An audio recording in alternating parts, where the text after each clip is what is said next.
Bonjour my friends, I'm Frankie and welcome to Club Foodie.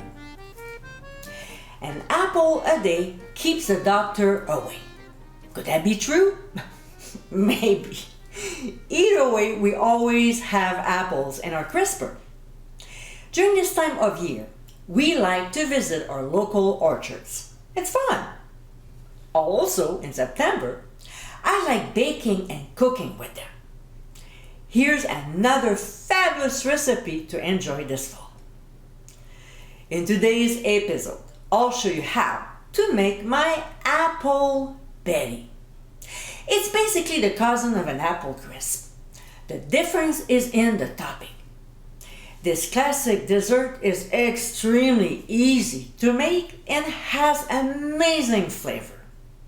Served warm with a scoop of vanilla ice cream, this is the perfect autumn recipe to enjoy.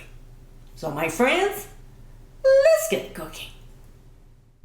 In a small bowl, we'll add orange juice, lemon juice, and a little vanilla extract. We'll give a quick whisk to blend the ingredients and set aside for now. Next, we'll prep the apples. This is what I use to remove the cores. It's fast and also segments the fruit into equal pieces. It's not expensive and a great kitchen tool to have around.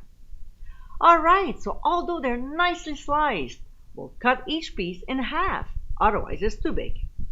Also, we'll have to peel the skin off.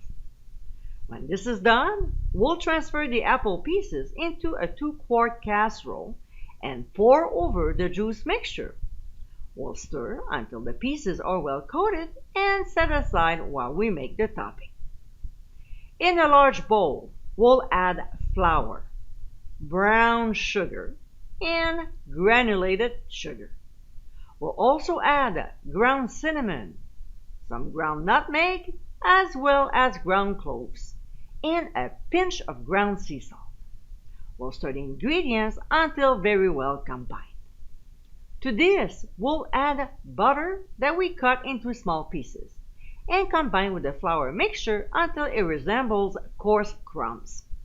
I like to use my pastry cutter, but you can use a couple butter knives, a fork, the food processor, or even your hands. The next ingredient we'll add is optional, but highly recommended, and is chopped walnuts. It gives a beautiful crunch to this dessert. We'll mix it well into the mixture. Next, we'll spoon the topping evenly over the prepared apples, making sure it covers the entire surface. Then we'll tap the baking dish on the counter a few times to compact the mixture before transferring it to a 350-degree preheated oven. We'll bake for 40 to 45 minutes or until the apples are softened but still a bit firm. When it's done, we'll let it rest 15 minutes before serving. And my friends, this is our apple Betty. As you saw, this is an easy recipe to make and the results are absolutely delicious. With a beautiful mix of ingredients, this apple dessert is great to enjoy anytime. I like to serve it warm with a scoop of vanilla ice cream. Yum! I hope you give it a try soon and be sure to visit clubfoodie.com for ingredient amounts, directions, and more info.